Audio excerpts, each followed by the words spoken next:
आइए सुनते हैं मुंशी प्रेमचंद्र की कहानी रंगभूमि भाग 12।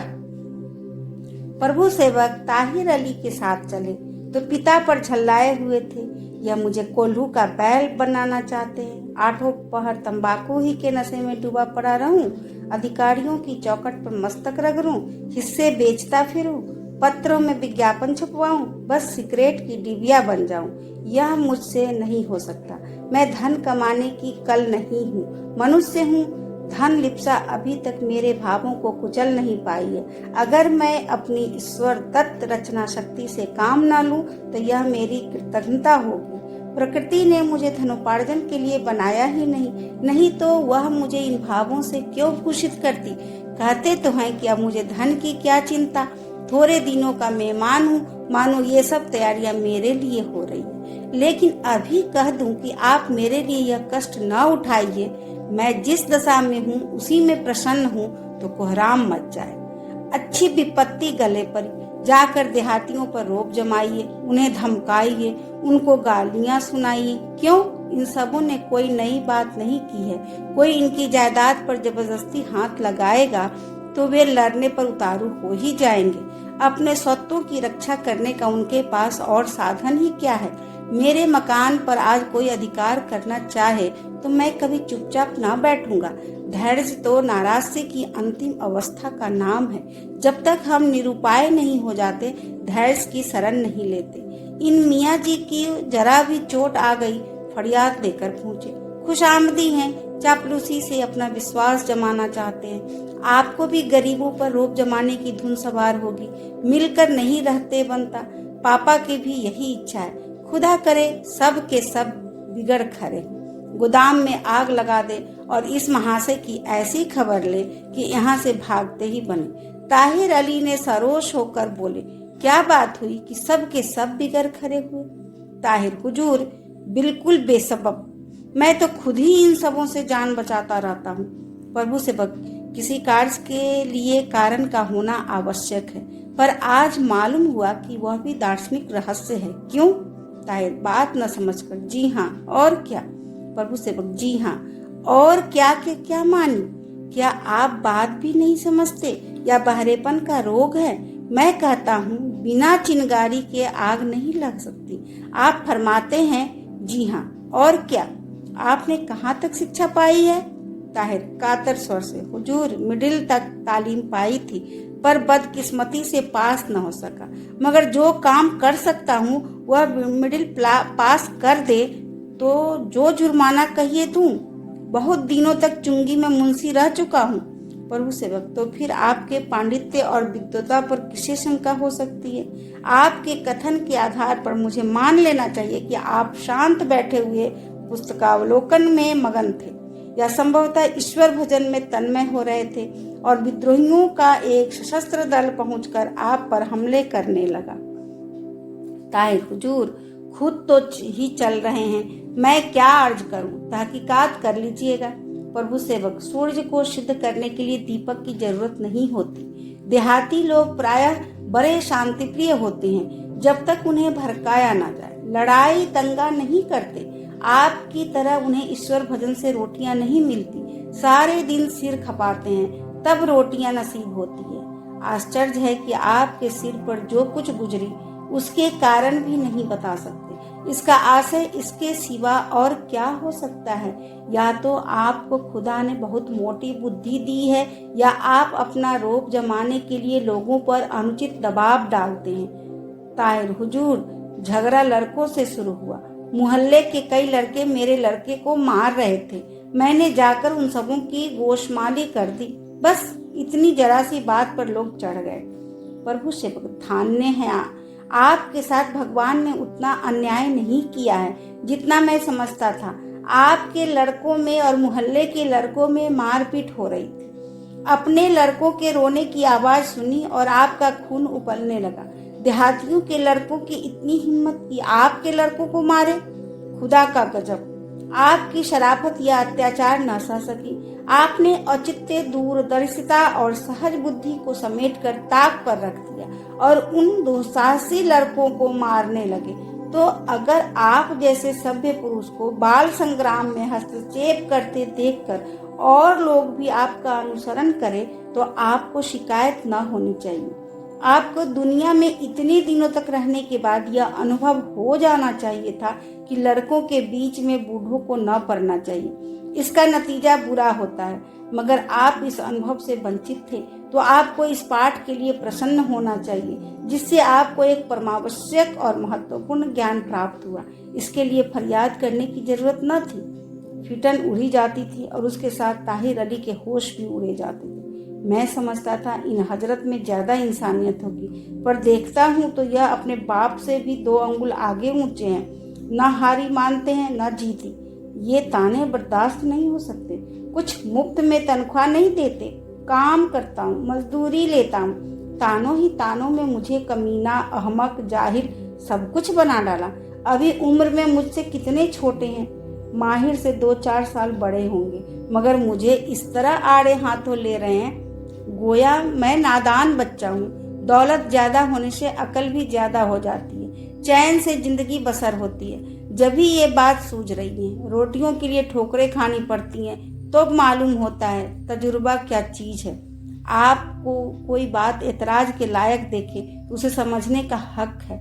उसकी मुझे शिकायत नहीं, पर जो कुछ कहो नरमी और हमदर्दी के साथ। यह नहीं कि जहर उगलने लगो, कलेजे की चलनी बना डालो।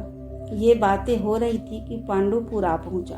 सूरदास आज बहुत प्रसन्नचित नजर आता था और दिन सवारियों के निकल जाने के बाद दौड़ता था।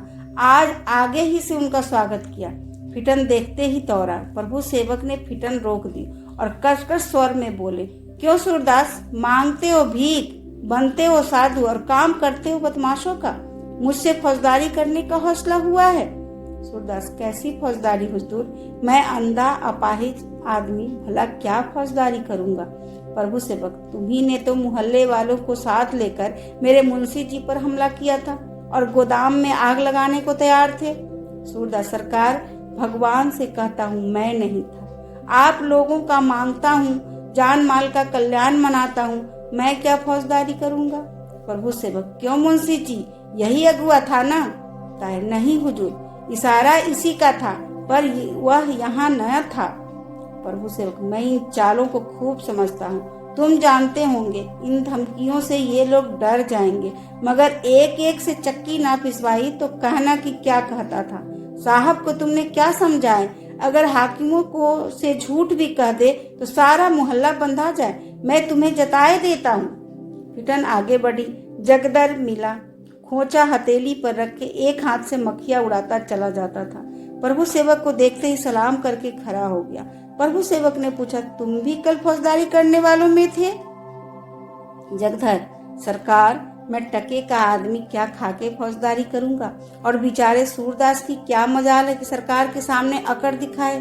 अपनी ही विपत में पड़ा हुआ है। किसी ने रात को बेचारे की झोपड़ी में आग लगा दी, बर्तन भाड़ा सब जल गया।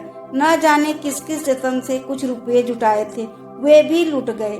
गरीब ने सारी रात रो रो कर काटी है। आज हम लोगों ने उसकी झोपड़ा बनवाया है। अभी छुट्टी मिली है तो खोचा लेकर निकला हूँ। हुकुम हो तो कुछ खिलाऊं? कचालू खूब चटपटे हैं। प्रभु सेवक का जी ललचा गया। खोचा उतारने को कहा और कचालू, दही बड़े, फुलौड़ियाँ खाने लगे। भूख लगी हुई थी, ये चीजें बहुत प्रिय लगी। कहा, सूरदास ने तो यह बात मुझसे नहीं कही। जगदर, वह कभी न कहेगा। कोई गला भी काट ले तो शिकायत न करेगा। प्रभु सेवक, तब तो वास्तव में कोई महापुरुष है।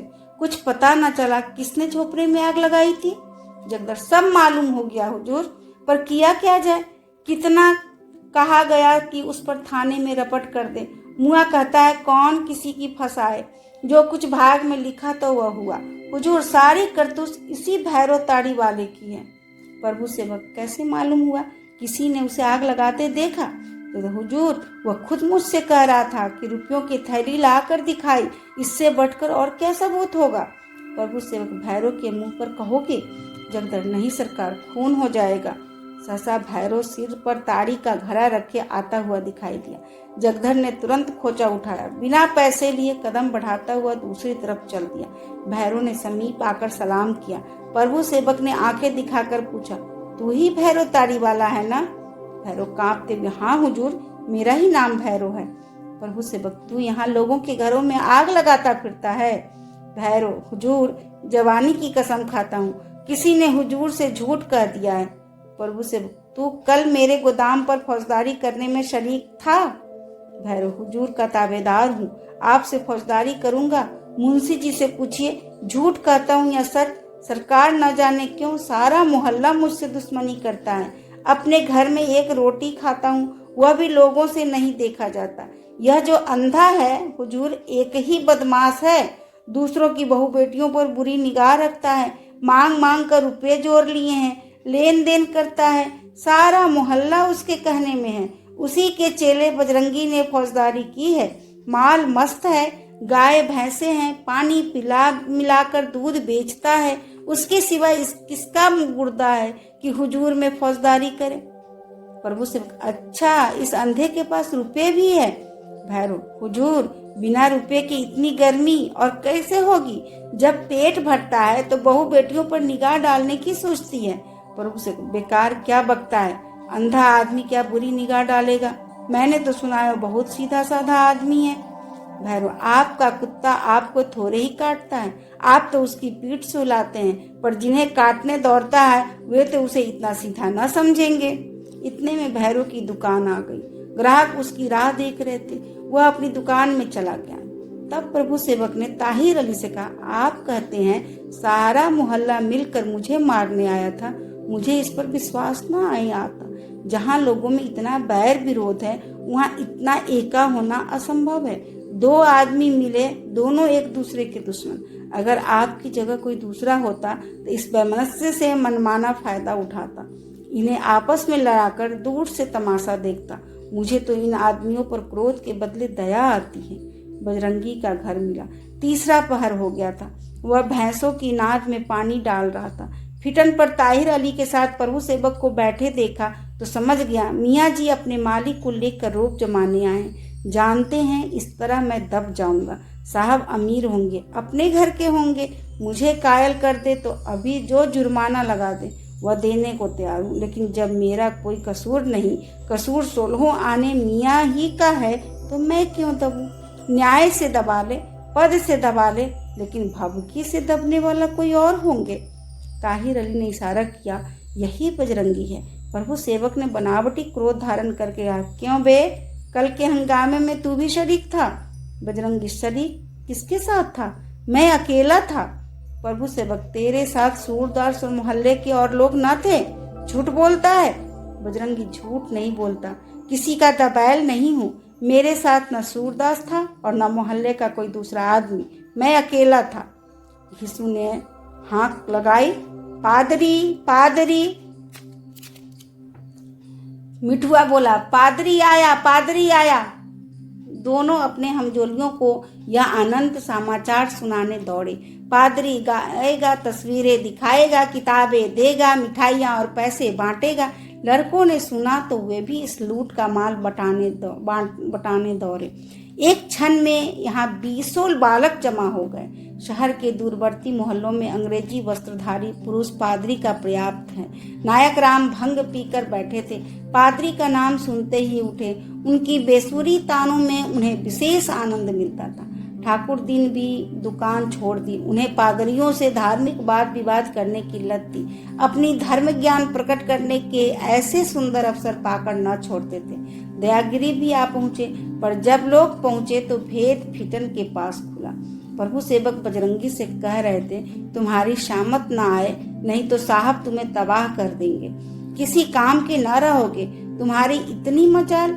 बजरंगी इसका जवाब देना ही चाहता था कि नायक राम ने आगे बढ़कर कहा, उस पर आप क्यों बिगड़ते हैं? फौजदारी मैंने की है, जो कहना हो मुझसे कहिए। प्रभु सेवक ने विस्मित होकर पूछा, तुम्हारा क्या नाम है? नायक राम को कुछ तो राजा महेंद्र कुमार के आश्वासन, कुछ विद्या की तरंग और कुछ अपनी शक्ति के ज्ञान ने उच्च श्रृंखल बना दिया था। लाठी सीधा करता हुआ बोला, लठमार पांडे। इस जवाब में हेकड़ी की जगह हास्य का आधिक्य था। प्रभु सेवक का बनावटी क्रोध हवा हो गया। हंसकर बोले, तब तो यहाँ ठहरने में कुशल नहीं है, कहीं बिल खोदना चाहिए। नायक राम अक्खड़ आदमी था। प्रभु सेवक के मनोभाव न समझ सका। भ्रम हुआ यह मेरी हंसी उड़ा रहे हैं, मानो कह रहे हैं कि तुम्हारी बकवास से क्या होता है, हम जमीन लेंगे और जरूर लेंगे। तिनक कर बोला, आप हंसते क्या है? क्या समझ रखा है कि अंधे की जमीन सहज ही में मिल जाएगी? इस धोखे में न रहिएगा। प्रभु सेवक को अब क्रोध आया। पहले उन्होंने समझा था कि नायक राम दिल्लगी कर रहा है, अब मालूम हुआ कि वह सचमुच लड़ने पर तैयार है। बोले, इस धोखे में नहीं हूँ, कठिनाइयों को खूब जानता हूँ। अब तक भरोसा था कि समझौते से सारी बातें तय हो जाएगी, इसलिए आया था, लेकिन तुम्हारी इच्छा कुछ और हो तो वही सही। अब तक मैं तुम्हें निर्बल समझता था और निर्बलों पर अपनी शक्ति का प्रयोग न करना चाहता था, पर आज जाना कि तुम हेकड़ हो, अपने बल का घमंड है, इसलिए अब हम तुम्हें भी अपने हाथ दिखाए तो कोई अन्याय नहीं है। इन शब्दों में नेक नियति झलक रही थी। ठाकुर दीन ने कहा, हुजूर, पंडा जी की बातों का ख्याल न करें, इनकी आदत ही ऐसी है, जो कुछ मुंह में आया बक डालते हैं। हम लोग आपके ताबेदार हैं।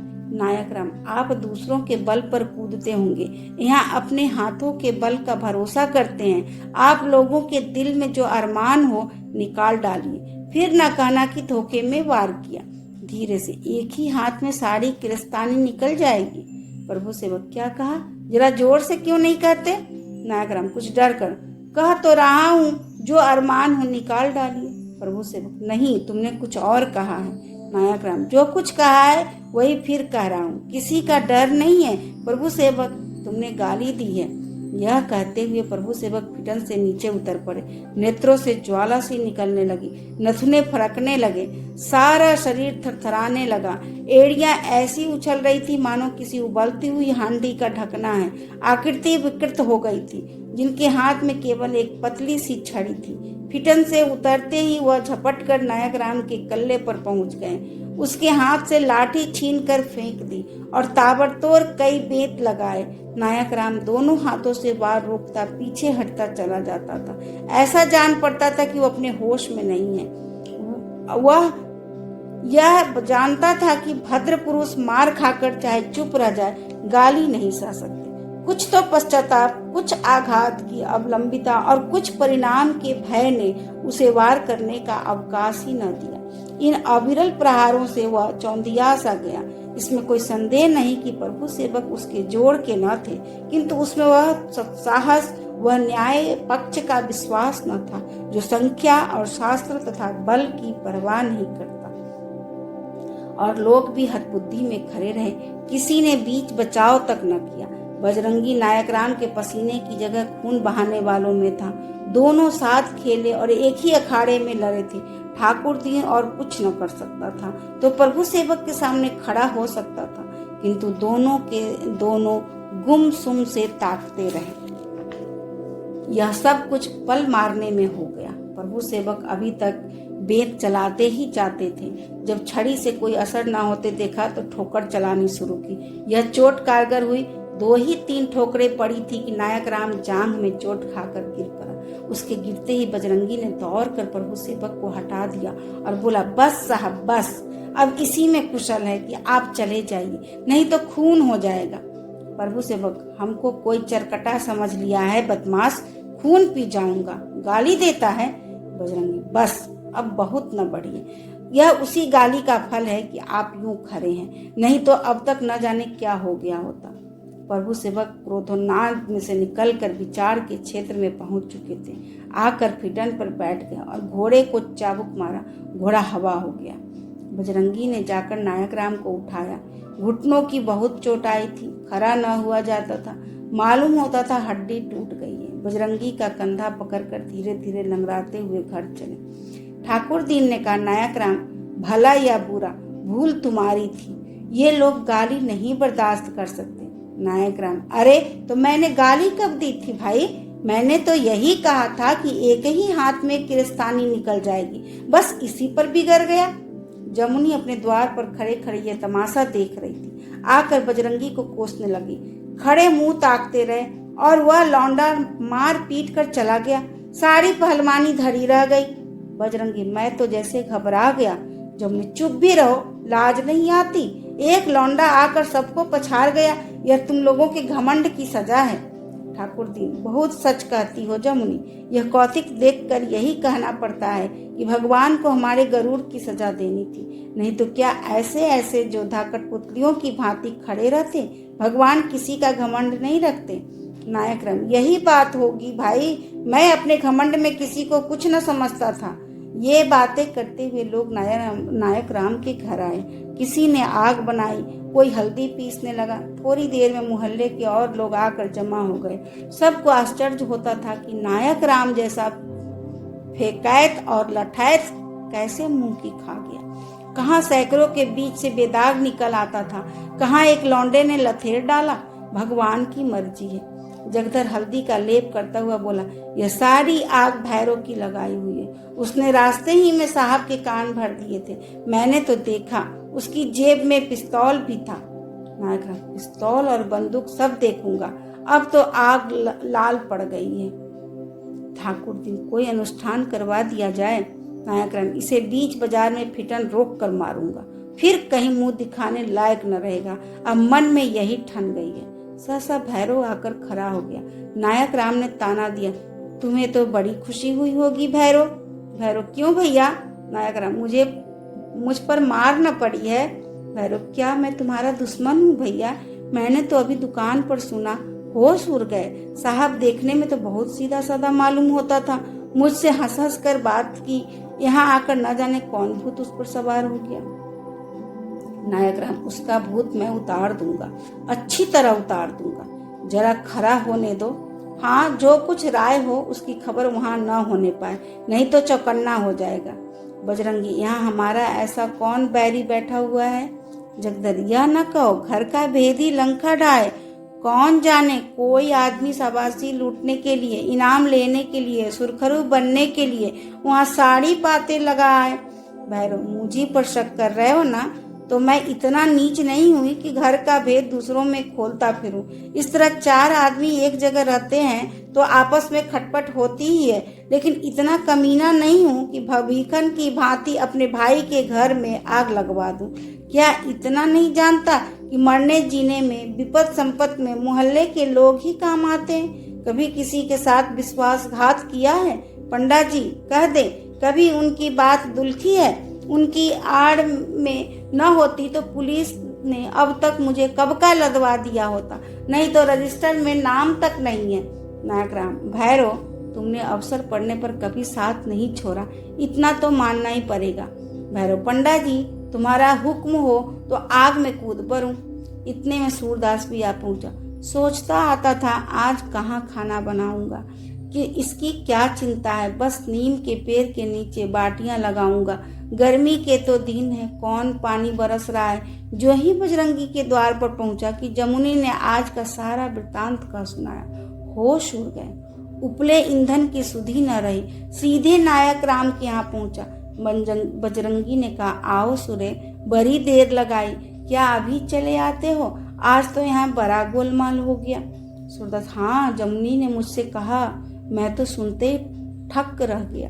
बजरंगी, होनहार थी और क्या है, तो लौंडा पर हिम्मत का पक्का है। जब तक हम लोग हाँ हाँ करें तब तक फिटन पर से कूद ही तो पड़ा और लगा हाथ पर हाथ चलाने।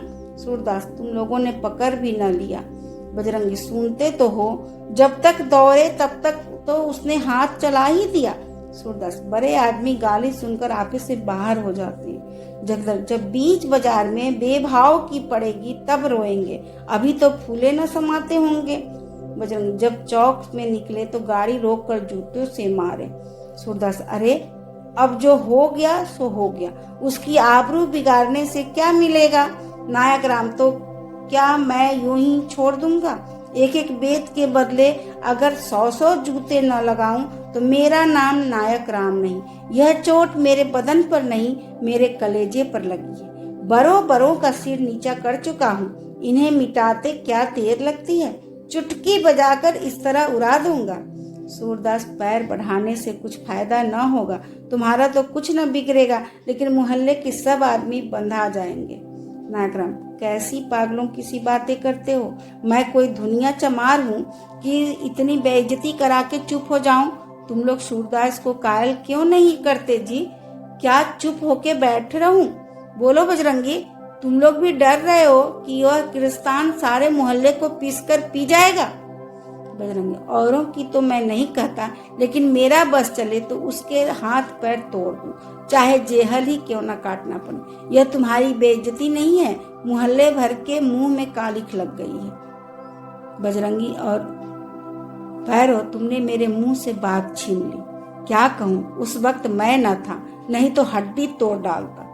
जगधर, पंडा जी मुंह देखी नहीं कहता, तुम चाहे दूसरों के कहने सुनने में आ जाओ, लेकिन मैं बिना उसकी मरम्मत किए न मानूंगा।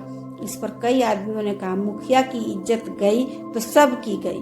वही तो किरस्तान है जो गली गली ईसा मसीह के गीत गाते फिरते हैं। डोमड़ा चमार जो गिरजा में जाकर खाना खा ले, वही किरस्तान हो जाता है। वही बाद को कोट पतलून पहनकर साहब बन जाते हैं। ठाकुर जी, मेरी तो सलाह यही है कि कोई अनुष्ठान कर दिया जाए। नागरा, अब बताओ सुरे, तुम्हारी बात मानूं या इतने आदमियों की? तुम्हें यह डर होगा कि कहीं मेरी जमीन पर आंच ना आ जाए, तो इससे तुम निश्चिंत रहो।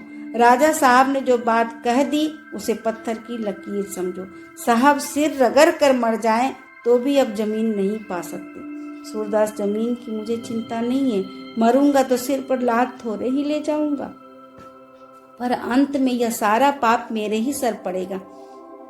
मैं ही तो इस सारे तूफान की जड़ हूँ, मेरे ही कारण तो यह रगड़ झगड़ मची हुई है, नहीं तो साहब को तुमसे कौन दुश्मनी थी? नायक राम, यारो सूर्य को समझाओ। जगधर, सूर्य, सोचो हम लोगों की कितनी बेआबरू हुई है। सूरदास, आबरू को बनाने बिगाड़ने वाला आदमी नहीं है, भगवान है। उन्हीं की निगाह में आबरू बनी रहनी चाहिए। आदमियों की निगाह में आबरू की परख कहाँ है? जब सूद खाने वाला बनिया, घूस लेने वाला हाकिम और झूठ बोलने वाला गवाह बेआबरू नहीं समझा जाता, लोग उसका आदर मान करते हैं, तो यहाँ सच्ची आबरू की कदर करने वाला कोई है ही नहीं।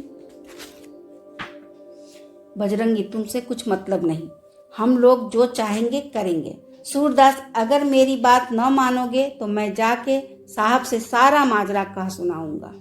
नायक राम, अगर तुमने उधर पैर रखा तो याद रखना, वहीं खोद कर गाड़ दूंगा। तुम्हें अंधा अपाहिज समझकर तुम्हारी मुरव्वत करता हूँ, नहीं तो तुम हो किस खेत की मूली? क्या तुम्हारे कहने से अपनी इज्जत गवा दूं? बाप दादों के मुंह में कालिख लगवा दूं? बड़े आए हो वहां से ज्ञानी बन के, तुम भीख मांगते हो, तुम्हें अपनी इज्जत की फिक्र न हो। यहाँ तो आज तक पीठ में धूल नहीं लगी। सूरदास ने इसका कुछ जवाब न दिया, चुपके से उठा और मंदिर के चबूतरे पर जाकर लेट गया। मिठुआ प्रसाद के इंतजार में वहीं बैठा हुआ था। उसे पैसे निकाल कर दिए कि सत्तू गुड़ खा ले। मिठुआ खुश होकर बनिए की दुकान की ओर दौड़ा। बच्चों को सत्तू और चबेना रोटियों से अधिक प्रिय होता है। सूरदास के चले जाने के बाद कुछ देर तक लोग सन्नाटे में बैठे रहे। उसके विरोध ने उन्हें संशय में डाल दिया था। उसकी स्पष्टवादिता से सब लोग डरते थे। यह भी मालूम था कि वह जो कुछ कहता है उसे पूरा कर दिखाता है, इसलिए आवश्यक था कि पहले सूरदास से निपट लिया जाए। उसे कायल करना मुश्किल था, धमकी से भी कोई काम न निकल सकता था। नायक राम ने उस पर लगे हुए कलंक को समर्थन करके उसे परास्त करने का निश्चय किया।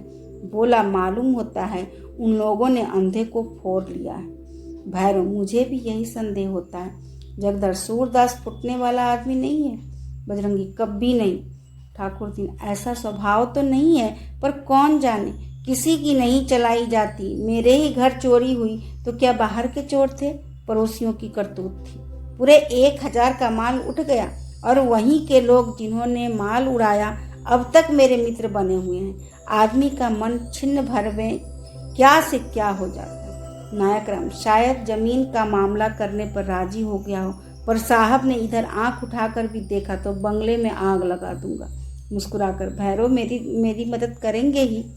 भैरव, पंडा जी, तुम लोग मेरे ऊपर सुबह करते हो, पर मैं जवानी की कसम खाता हूँ, जो उसके झोपड़े के पास भी गया हूँ। जगधर, मेरे यहाँ आते जाते हैं, इन्हीं से ईमान से पूछिए। नायक राम, जो आदमी किसी की बहू बेटी पर बुरी निगाह करे, उसके घर में आग लगाना बुरा नहीं। मुझे पहले तो विश्वास नहीं आता था, पर आज उसके मिजाज का रंग बदला हुआ है। बजरंगी, पंडा जी, सूर्य को तुम आज 30 वर्षों से देख रहे हो, ऐसी बात न कहो। जगदर सूर्य में और आज चाहे जितनी बुराइयां हो, यह बुराई नहीं है। भैरव, मुझे ऐसे जान पड़ता है कि हमने हक नाहिक उस पर कलंक लगाया। सुबह जी आज सवेरे आकर मेरे पैरों पर गिर पड़ी और तब से घर से बाहर नहीं निकली। सारे दिन अम्मा की सेवा टहल करती रही। यहाँ तो ये बातें होती रही कि प्रभु सेवक का सत्कार क्यों कर किया जाएगा। उसी के कार्यक्रम का निश्चय होता रहा। उधर प्रभु सेवक घर चले तो आज के कृत्य पर उन्हें वह संतोष न था जो सत्कार का सबसे बड़ा इनाम है। इसमें संदेह नहीं कि उनकी आत्मा शांत थी। कोई भला आदमी अब शब्दों को सहन नहीं कर सकता और न करना ही चाहिए। अगर कोई गालियां खाकर चुप रहे तो इसका अर्थ यही है कि वह पुरुषार्थहीन है, उसमें आत्माभिमान नहीं। गालियां खाकर भी उसके खून में जोश न आए, वह जड़ है, पशु है, मृतक है। प्रभु सेवक को खेद यह थी कि मैंने यह नौबत आने ही क्यों दी। मुझे उनसे मैत्री करनी चाहिए थी। उन लोगों को ताहिर अली के गले मिलना चाहिए था, पर समय सेवा किससे सीखूं? ये चाले वह चले जिसे फैलने की अभिलाषा हो। यहाँ से सिमट कर रहना चाहते हैं। पापा सुनते ही झल्ला उठेंगे, सारा इल्जाम मेरे सिर मड़ेंगे। मैं बुद्धिहीन, विचारहीन, अनुभवहीन प्राणी हूँ, अवश्य हूँ। जिसे संसार में रहकर सांसारिकता का ज्ञान न हो वह मंद बुद्धि है। पापा बिगड़ेंगे, मैं शांत भाव से उनका क्रोध सह लूंगा। अगर वह मुझसे निराश होकर यह कारखाना खोलने का विचार त्याग दे तो मैं मुंह मांगी मुराद पा जाऊं।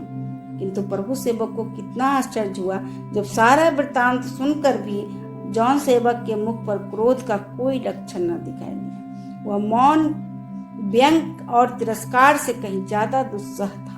प्रभु सेवक चाहते थे कि पापा मेरी खूब तंबीह करे, जिसमें मुझे अपनी सफाई देने का अवसर मिले। मैं सिद्ध कर दूं कि इस दुर्घटना का जिम्मेदार मैं नहीं हूं। मेरी जगह कोई दूसरा आदमी होता तो उसके सिर भी यही विपत्ति पड़ती। उन्होंने 2-1 बार पिता के क्रोध को उकसाने की चेष्टा की, किंतु जॉन सेवक ने केवल एक बार उन्हें तीव्र दृष्टि से देखा और उठकर चले गए। किसी कवि की यह शिक्षा श्रोताओं के मौन पर इतनी मर्माहत न हुई होगी। मिस्टर जॉन सेवक छलके हुए दूध पर आंसू न बहाते थे। प्रभु सेवक के कार्य की तीव्र आलोचना करना व्यर्थ था। वह जानते थे कि इसमें आत्मसम्मान कूट कूट कर भरा हुआ है। उन्होंने स्वयं इस भाव का पोषण किया था। सोचने लगे इस बुद्धि को कैसे सुलझाऊं। नायक राम मोहल्ले का मुखिया है, सारा मोहल्ला इसके इशारों का गुलाम है। सूरदास तो केवल स्वर भरने के लिए है और नायक राम मुखिया ही नहीं, शहर का मशहूर गुंडा भी है। बड़ी कुशल हुई कि प्रभु सेवक वहां से जीता जागता लौट आया। राजा साहब बड़ी मुश्किलों से सीधे हुए थे। नायक राम उनके पास जरूर फरियाद करेगा, अब की हमारी ज्यादती साबित होगी। राजा साहब को पूंजी वालों से यूं ही चिढ़ है, यह कथा सुनते ही जामे से बाहर हो जाएंगे। फिर किसी तरह उनका मुंह सीधा न होगा।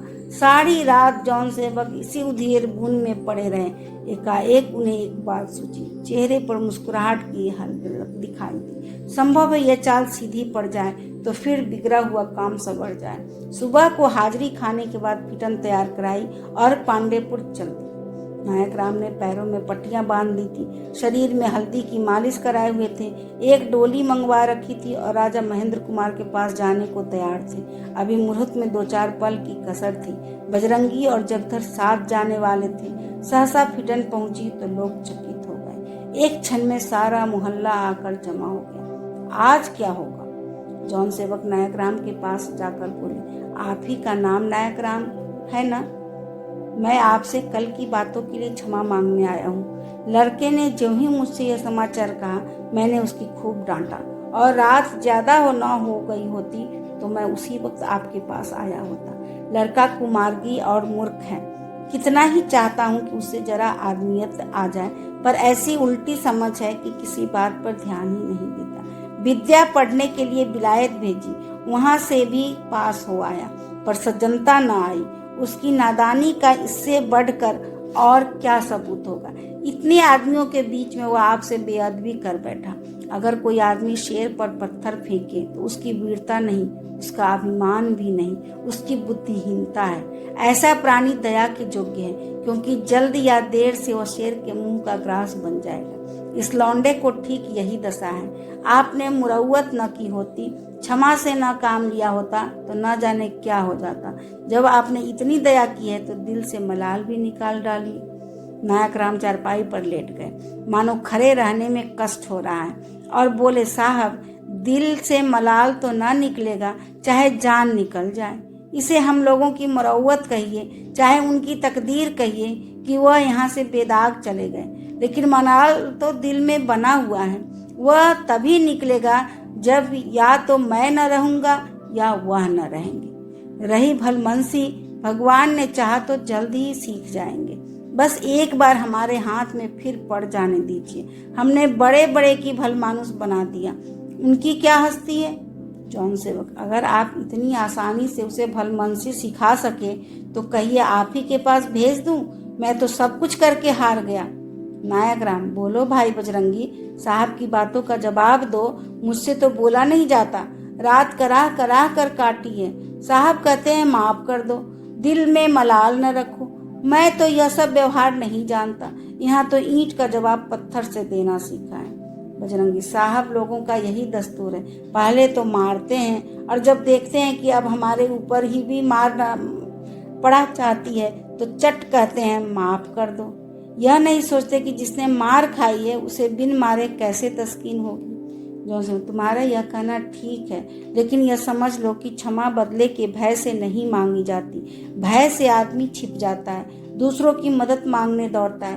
क्षमा नहीं मांगता, क्षमा आदमी उसी वक्त मांगता है जब उसे अपने अन्याय और बुराई की विश्वास हो जाता है और जब उसकी आत्मा उसे लज्जित करने लगती है। प्रभु सेवक से तुम माफी मांगने को कहो तो कभी न राजी होगा।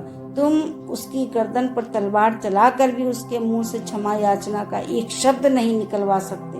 अगर विश्वास न हो तो उसकी परीक्षा कर लो। इसका कारण यही है कि वह समझता है मैंने कोई ज्यादती नहीं की। वह कहता है मुझे उन लोगों ने गालियां दी, लेकिन मैं इसे किसी तरह नहीं मान सकता कि आपने उसे गालियां दी होंगी। शरीफ आदमी ने गालियां देता है, न गालियां सुनता है। मैं जो क्षमा मांग रहा हूँ वह इसलिए कि मुझे यह सरासर उसकी ज्यादती मालूम होती है। मैं उसके दुर्व्यवहार पर लज्जित हूँ और मुझे इसका दुख है कि मैंने उसे यहाँ क्यों आने दिया। सच पूछिए तो अब मुझे यही पछतावा हो रहा है कि मैंने इस जमीन को लेने की बात ही क्यों उठाई। आप लोगों ने मेरे गुमास्ते को मारा, मैंने पुलिस में रपट तक न की। मैंने निश्चय कर लिया कि अब इस जमीन का नाम न लूंगा। मैं आप लोगों को कष्ट नहीं देना चाहता, आपको उजाड़ कर अपना घर नहीं बनाना चाहता। अगर तुम लोग खुशी से दोगे तो लूंगा, नहीं तो छोड़ दूंगा। किसी का दिल दुखाना सबसे बड़ा अधर्म कहा गया है। जब तक लोग मुझे क्षमा न करेंगे मेरी आत्मा को शांति न मिलेगी। उदंडता सरलता का केवल उग्र रूप है। साहब के मधुर वाक्यों ने नायक राम का क्रोध शांत कर दिया। कोई दूसरा आदमी इतने ही आसानी से उसे साहब की गर्दन पर तलवार चलाने के लिए उत्तेजित कर सकता था। संभव था प्रभु सेवक को देखकर उसके सिर पर खून सवार हो जाता, पर इस समय साहब की बातों ने उसे मंत्र मुग्ध सा कर दिया। बोला, कहो बजरंगी, क्या कहते हो। बजरंगी, कहना क्या है, जो अपने सामने मस्तक नवाते उसके सामने मस्तक नवाना ही पड़ता है। साहब यह भी तो कहते हैं कि अब इस जमीन से कोई सरोकार न रखेंगे, तो हमारे और इनके बीच में झगड़ा ही क्या रहा। जगदर, हाँ, झगड़े का मिट जाना ही अच्छा है। बैर विरोध से किसी का भला नहीं होता। भैरव के छोटे साहब को चाहिए कि आकर पंडा जी से खता माफ करवाएं।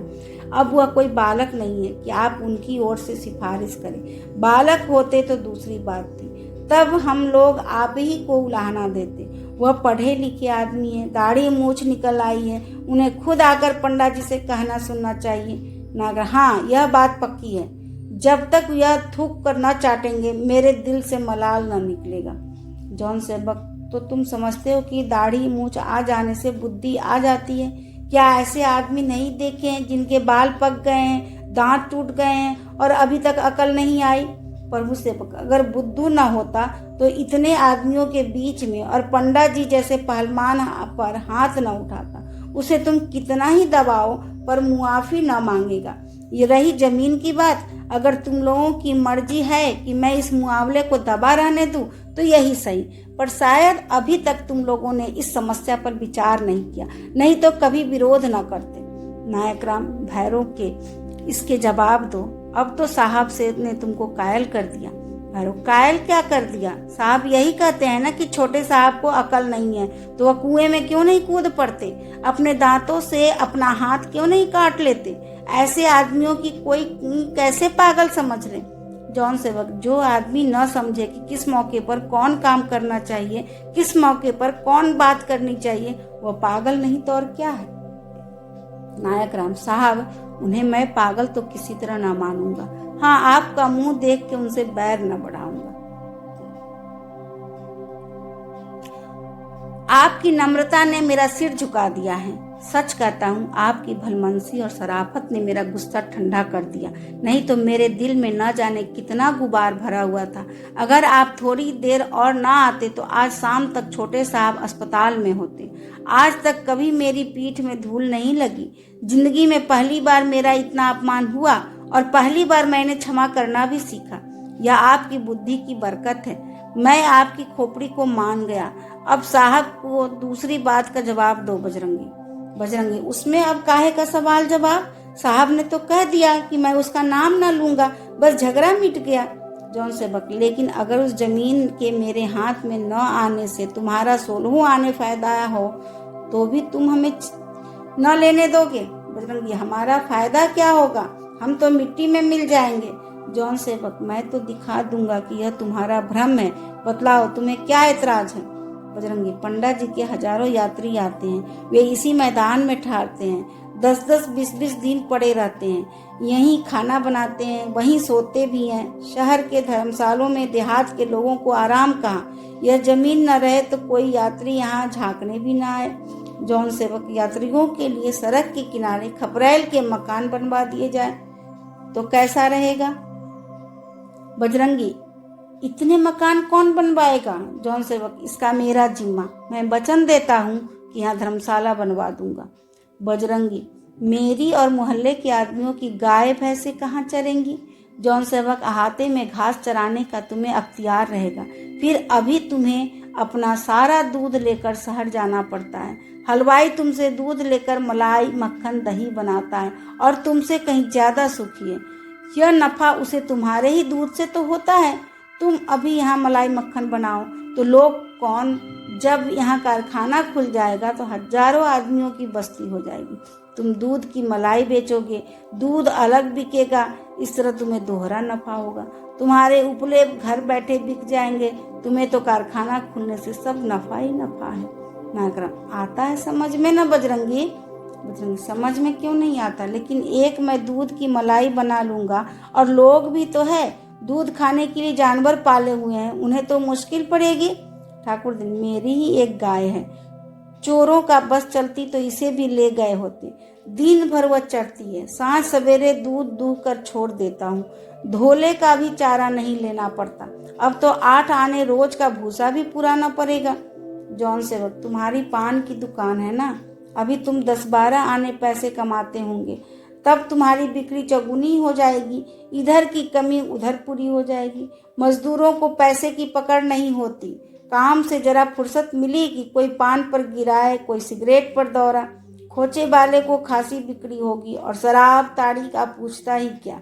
चाहो तो पानी को शराब बनाकर बेचो, गाड़ी वालों की मजदूरी बढ़ जाएगी। यही मोहल्ला चौक की भांति गुलजार की जाएगी। तुम्हारे लड़के अभी शहर पढ़ने जाते हैं, तब यही मदरसा खुल जाएगा। जगदर, क्या यहाँ मदरसा भी खुलेगा? जॉन सेवक, हाँ, कारखाने के आदमियों के लड़के आखिर पढ़ने कहाँ जाएंगे? अंग्रेजी भी पढ़ाई जाएगी। जगदर, फीस कुछ कम ली जाएगी? जॉन सेवक, फीस बिल्कुल ही न ली जाएगी। कम ज्यादा कैसी? जगदर, तब तो बड़ा आराम हो जाएगा। नायक राम, जिसका माल है उसे क्या मिलेगा? जॉन सेवक, जो तुम लोग तय कर दो, मैं तुम्ही को पंच मानता हूँ, बस उसे राजी करना तुम्हारा काम है। नायक राम, वह राजी ही है, अपने बात की बात में सबको राजी कर लिया, नहीं तो यहाँ लोग मन में न जाने क्या क्या समझ बैठे थे। सच है, विद्या बड़ी चीज है। भैरव, वहाँ ताड़ी की दुकान के लिए कुछ देना तो न पड़ेगा। नायक राम, कोई और खड़ा हो गया तो चढ़ाऊ उपड़ी होगी ही। जौन सेवक, नहीं, तुम्हारा हक सबसे बढ़कर समझा जाएगा। नायक राम, तो फिर तुम्हारी चांदी है भैरव। जौन सेवक, तो अब मैं चलूं पंडा जी? अब आपके दिल में मलाल तो नहीं है? नायक राम, अब कुछ कहलाइए ना, आपका सा भला मानुस आदमी कम देखा। जौन सेवक, चले गए तो बजरंगी ने कहा, कहीं सूर्य राजी न हुए तो?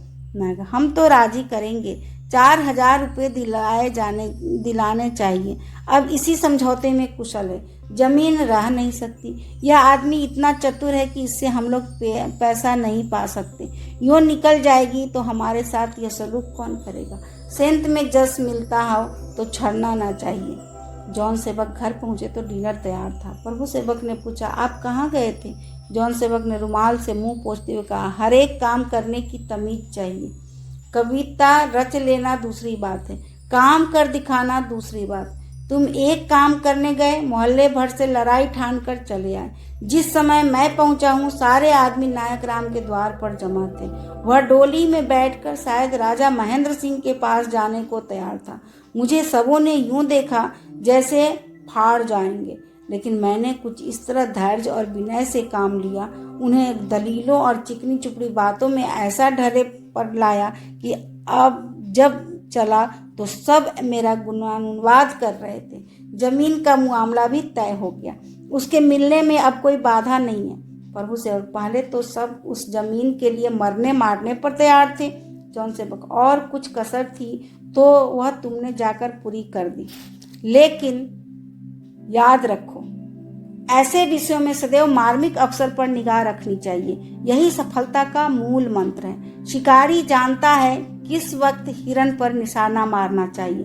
वकील जानता है अदालत पर कब उसकी युक्तियों का सबसे अधिक प्रभाव पड़ सकता है। 1 महीना नहीं, 1 दिन पहले मेरी बातों का इन आदमियों पर जरा भी असर न होता। कल तुम्हारी उदंडता ने वह अवसर प्रस्तुत कर दिया। मैं क्षमा प्रार्थी बनकर उनके सामने गया। मुझे दब कर, झुक कर, दीनता से, नम्रता से अपनी समस्या को उनके सम्मुख उपस्थित करते का अवसर मिला। यदि उनकी ज्यादती होती तो मेरी ओर से भी कड़ाई की जाती। उस दशा में दबना नीति और आचरण के विरुद्ध होता। ज्यादती हमारी ओर से हुई, बस यही मेरी जीत। ईश्वर सेवक बोले, ईश्वर, इस पापी को अपने शरण में ले ले। बर्फ आजकल बहुत महंगी हो गई है, फिर समझ में नहीं आता क्यों इतनी निर्दयता से खर्च की जाती है। सुराही का पानी काफी ठंडा होता है। जौन सेवक, पापा क्षमा कीजिए, बिना बर्फ के प्यास ही नहीं बुझती। ईश्वर सेवक, खुदा ने चाहा बेटा तो उस जमीन का मुआवजा तय हो जाएगा। आज तुमने बड़ी चतुरता से काम किया। मिसेस सेवक, मुझे इन हिंदुस्तानियों पर विश्वास नहीं आता। दगाबाजी कोई इनसे भीख सीख ले। अभी सभी के सब हाँ हाँ कर रहे हैं, मौका पड़ने पर सब निकल जाएंगे। महेंद्र सिंह ने नहीं धोखा दिया। यह जाति ही हमारी दुश्मन है। इनका बस चले तो एक ईसाई भी मुल्क में न रहने पाए। प्रभु सेवक, मम्मा, यह आपका अन्याय है। पहले हिंदुस्तानियों की ईसाइयों से कितना ही द्वेष रहा हो, किंतु अब हालत बदल गई है। हम खुद अंग्रेजों की नकल करके उन्हें चिढ़ाते हैं। प्रत्येक अवसर पर अंग्रेजों की सहायता से उन्हें दबाने की चेष्टा करते हैं, किंतु यह हमारी राजनीतिक भांति है। हमारा उद्धार देशवासियों से मातृभाव रखने में है, उन पर रोब जमाने में नहीं। आखिर हम भी तो इसी जमाने की संतान हैं। यह असंभव है कि गोरी जातियां केवल धर्म के नाते हमारे साथ भाईचारे का व्यवहार करें। अमेरिका के हफ्सी ईसाई हैं, लेकिन अमेरिका के गोरे इनके साथ कितनी पाशविक और अत्याचार पूर्ण बर्ताव करते हैं। हमारी मुक्ति भारतवासियों के साथ है। मिसेस सेवक, खुदा वह दिन न लाए कि हम इन धर्मियों की दोस्ती को अपने उद्धार का साधन बनाएं। हम शासनाधिकारियों के स्वधर्मी हैं। हमारा धर्म, हमारी रीति नीति, हमारा आहार व्यवहार अंग्रेजों के अनुकूल है। हम और वे एक कलीसिया में एक परमात्मा के सामने सिर झुकाते हैं। हम इस देश में शासक बनकर रहना चाहते हैं, शासित बनकर नहीं। तुम्हें शायद कुंवर भरत सिंह ने यह उपदेश दिया है, कुछ दिन और उनकी सोहबत रही तो शायद तुम भी यीशु से विमुख हो जाओ। प्रभु सेवक, मुझे तो ईसाइयों में जागृति के विशेष लक्षण नहीं दिखाई देते। जॉन सेवक, प्रभु सेवक, तुमने बड़ा गहन विषय छेड़ दिया। मेरे विचार से हमारा कल्याण अंग्रेजों के साथ मेलजोल करने में है। अंग्रेज इस समय उन पर अपनी राजभक्ति का सिक्का जमा सकते हैं और मनमाने स्वत्व प्राप्त कर सकते हैं। खेद यही है कि हमारी जाति ने अभी तक राजनीतिक क्षेत्र में पग ही नहीं रखा, जबकि देश में हम अन्य जातियों से शिक्षा भी नहीं आगे बढ़े हुए हैं, पर अब तक राजनीति पर हमारा कोई प्रभाव नहीं है। हिंदुस्तानियों में मिलकर हम गुम हो जाएंगे, खो जाएंगे। उनसे पृथक रहकर विशेष अधिकार और विशेष सम्मान प्राप्त कर सकते हैं। ये ही बातें हो रही थी कि एक चपरासी ने आकर एक खत दिया। यह जिलाधीश मिस्टर क्लार्क का खत था। उनके यहाँ विलायत से कई मेहमान आए हुए थे। क्लार्क ने उनके सम्मान में एक दिन डिनर दिया था और मिसेस सेवक तथा मिस सोफिया सेवक को उसमें सम्मिलित होने के लिए निमंत्रित किया था। साथ ही मिसेस सेवक ने विशेष अनुरोध भी किया था कि सोफिया की एक सप्ताह के लिए अवश्य बुला लीजिए। चपरासी के चले जाने के बाद मिसेस सेवक ने कहा, सोफी के लिए यह स्वर्ण संजोग है। जॉन सेवक, हाँ है तो, पर वह आएगी कैसे? मिसेस सेवक, उसके पास यह पत्र भेज दूं? जॉन सेवक, सोफी इसे खोलकर देखेगी भी नहीं, उसे जाकर लिवा क्यों नहीं लाती? मिसेस सेवक, वह तो आती ही नहीं। जॉन सेवक, तुमने कभी बुलाया ही नहीं, आती क्यों कर? मिसेस सेवक, वह आने के लिए कैसी शर्त लगाती है? जॉन सेवक, अगर उसकी भलाई चाहती हो तो अपनी शर्तों को तोड़ दो। मिसेस सेवक, वह गिरजा ना जाए तो भी जबान न खोलूं? जॉन सेवक, हजारों ईसाई कभी गिरजा नहीं जाते और अंग्रेज तो बहुत कम आते हैं। मिसेस सेवक, प्रभु मसीह की निंदा करे तो भी चुप रहूं? जॉन सेवक, वह मसीह की निंदा नहीं करती और न कर सकती है। जिसे ईश्वर की जरा भी बुद्धि दी है वह प्रभु मसीह के सच्चे दिल से सम्मान करेगा।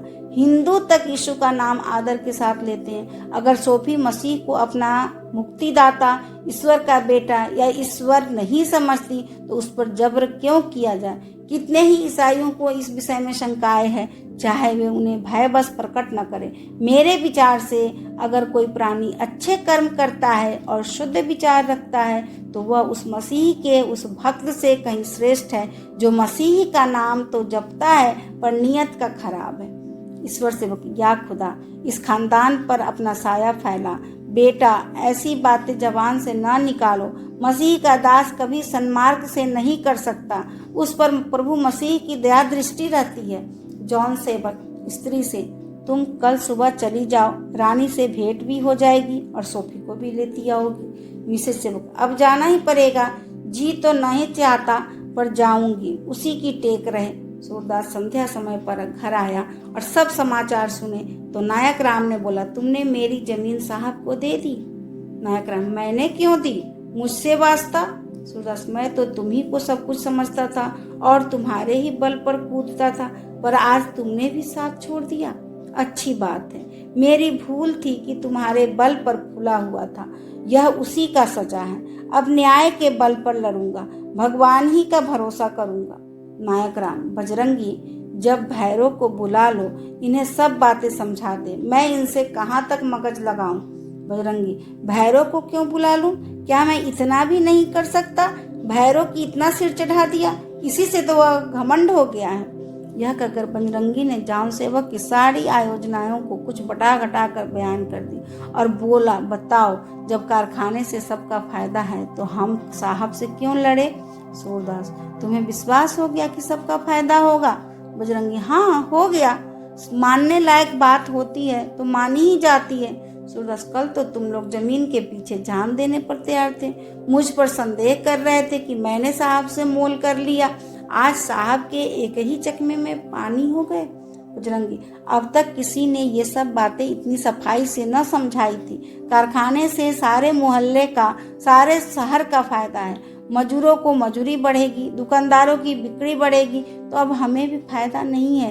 तुमको भी हम यही सलाह देते हैं कि अच्छे दाम मिल रहे हैं, जमीन दे डालो, यूं ना दोगे तो जब्ते से ले ली जाएगी, इससे क्या फायदा? सूरदास, अधर्म और अविचार कितना बढ़ जाएगा यह भी मालूम है। बजरंगी, धन से तो अधर्म होता ही है, पर धन का कोई छोड़ नहीं देता।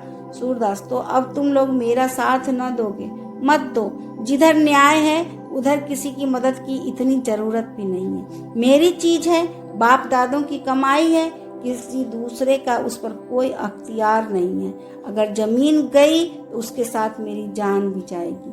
यह कहकर सूरदास उठ खड़ा हुआ और अपने झोपड़े के द्वार पर आकर नीम के नीचे लेट रहा।